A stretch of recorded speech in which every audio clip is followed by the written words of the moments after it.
Okay, we're ready for Chapter 4. This is Homeschooling with a Meek and Quiet Spirit by Teri Maxwell. Chapter 4 is titled Disorganization. So this chapter could be written by me, right? For many of us, our meek and quiet spirit flees when our laundry piles up. Things are out all over the place. The kitchen is a mess. The closets and drawers are a disaster. And the children or our husbands won't pick up. The list of irritations caused by disorganization is unending and very personal. Most moms simply function better in a neat, orderly home. Many fewer have actually achieved this. I have yet to talk to a mom who is not more content when her home is nice and tidy.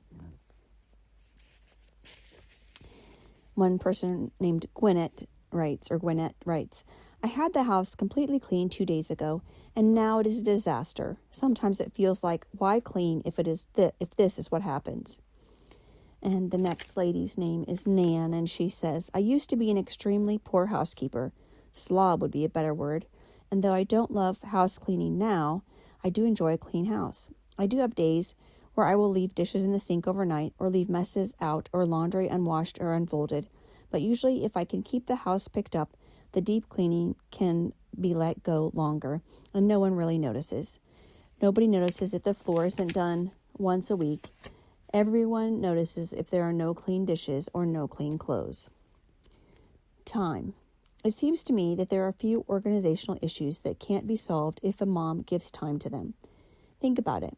If your child's room is cluttered, you're the only one who knows the size of the bedroom, the closet, the other furniture in that room.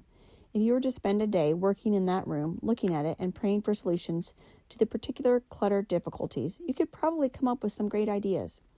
Usually, though, our organization problems end up at the bottom of the time priority list and at the top of the meek and quiet spirit robbers list. It may be because they have grown so out of hand there seems to be no light at the end of the tunnel.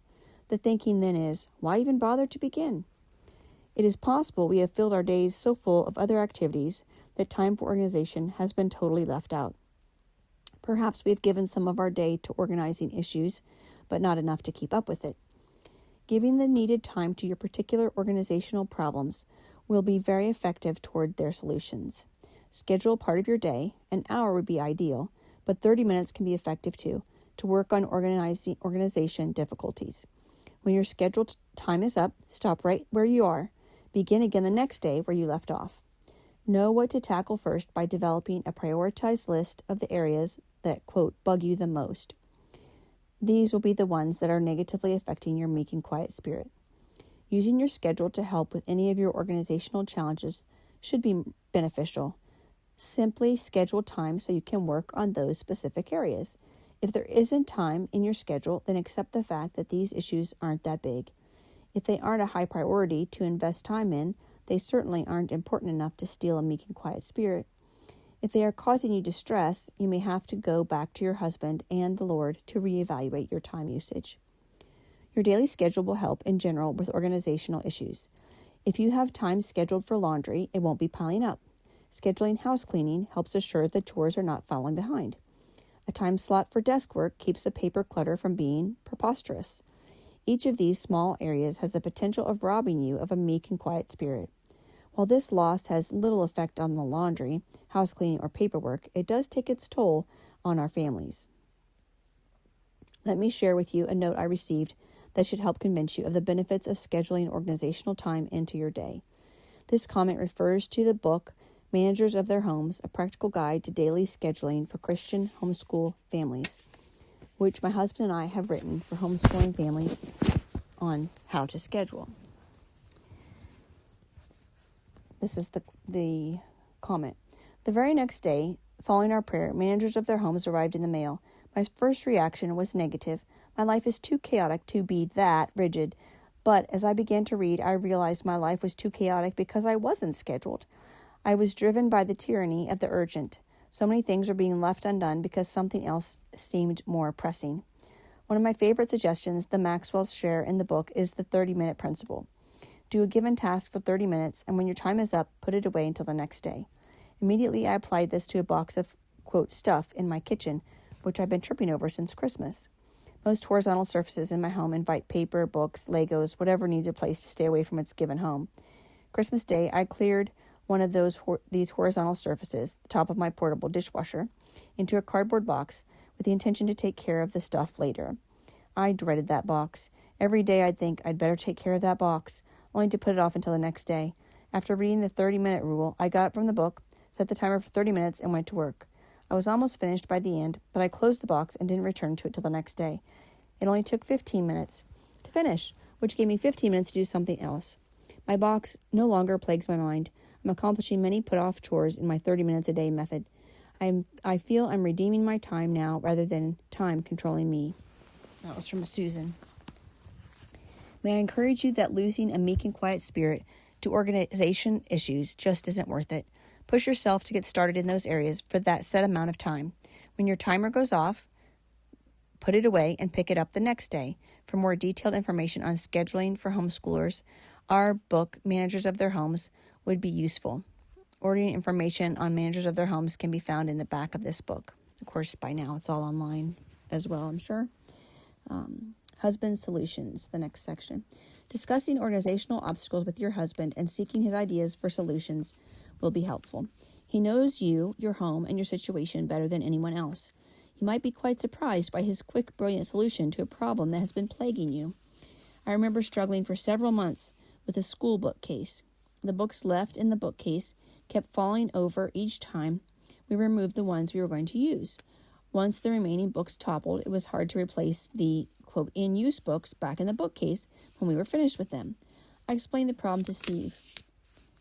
Simple, he said. I can easily build dividers on the shelves. He did just that, and we haven't had a problem since. Master lists. Master lists can be an immense help in solving organization problems. Having a master grocery list, a master warehouse shopping list, like Sam's or Costco, and a master meals list will save you great amounts of time. You will not be writing milk every week on your grocery list. It will already be there. Also, all you must do is fill in how many gallons you want. There was a time when I could make out my grocery list without even entering the kitchen. My memory was good enough. I knew how many eggs we had, how much flour was left, and what the veggie status was. With added gray hair and a daughter who helps greatly in the kitchen, I now have no idea how much we have of anything. My master grocery list has saved us many unnecessary trips to the grocery store, in addition to helping maintain my meek and quiet spirit. On that master grocery list are the items I usually buy every week at the grocery store. My list is kept on the computer so I can print it out each week, but you can make a master grocery list by hand. If you do it by hand, you could photocopy several months' worth at a time. I take the master grocery list into our kitchen and look to see the status of each item on the list. I mark it beside whether to purchase, and if so, how many or how much. There's also room on the list to add ingredients and food we don't buy every week. My master grocery list has a place for me to write in the meals I've scheduled for the week. This helps me remember to put the ingredients for these meals on the master grocery list. I post the menu on the refrigerator because I might not recall what I had planned for a meal as the week progresses. This posting of the meal plan also helps me with a meek and quiet spirit because family members can see the upcoming meals. I'm not plagued with the "what's for dinner?" question. If they didn't like the meal, they have some time to get used to the idea. My master grocery list is available on our website, Titus. It's www.titus2.com. I suppose it's still that. I'm not sure, ladies. This is an old copy, like I said.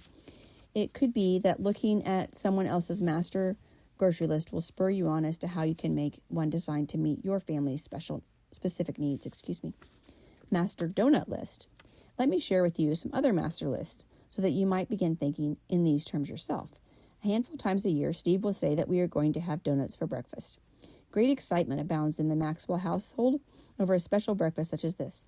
However, next Dad inquires, "Now, what does everyone want?" You can't imagine the pandemonium that breaks out with 9 people wanting to know what their choices are, how many donuts they get, and finally shouting their order at Daddy.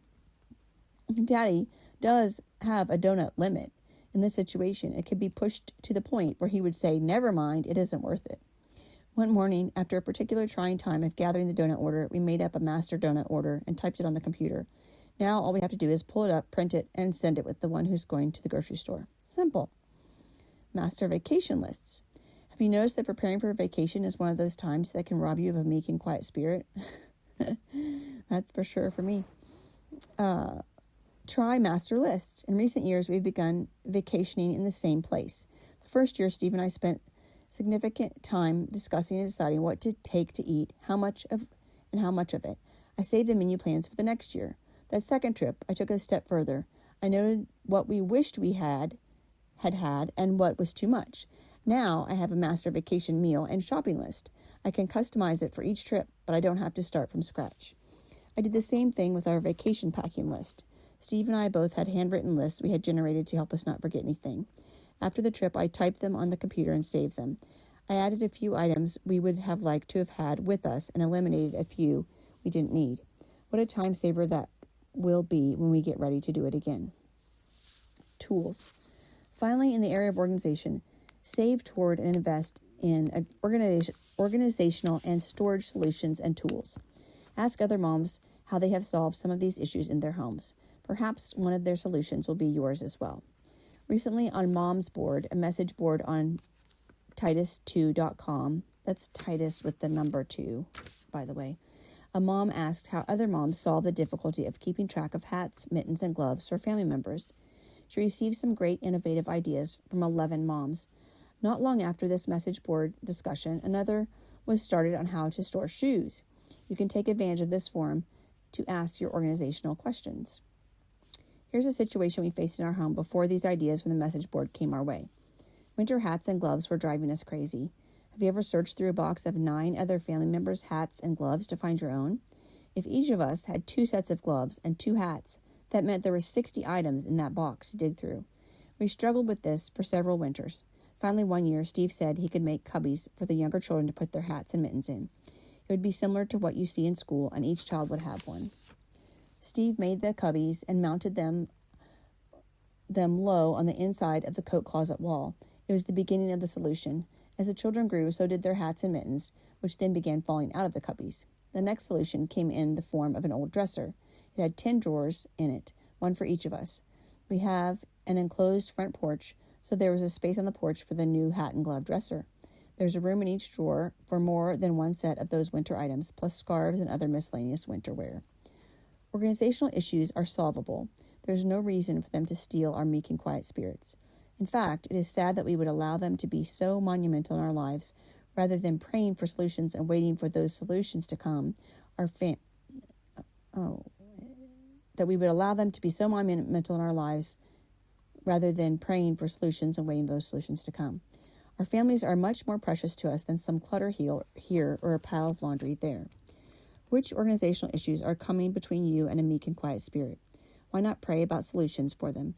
Addressing these issues can set aside the frustration they cause. In addition, you will gain the ease of living without the inconveniences these problems bring with them. May we purpose not to be complacent in our homes, letting the organizational challenges overwhelm us. Rather, let us face them with the Lord's help and overcome them. I'll read you the application projects, and then I will have my faithful assistant, my 6th child, put the picture of this on there again. This page, the application project page. Number 1 is schedule a half hour to an hour a day for organization projects. Number 2, list the organizational areas that are taking away your meek and quiet spirit. Begin praying about them and working on them during your scheduled time. Number 3, consult your husband for organizational issues you can't figure out. Number 4, make a list of the master lists you think would be useful. Begin to develop these lists. Number 5, start a list of organizational tools you believe would be helpful in your home. Buy them as your budget permits. Okay, that is the end of chapter 4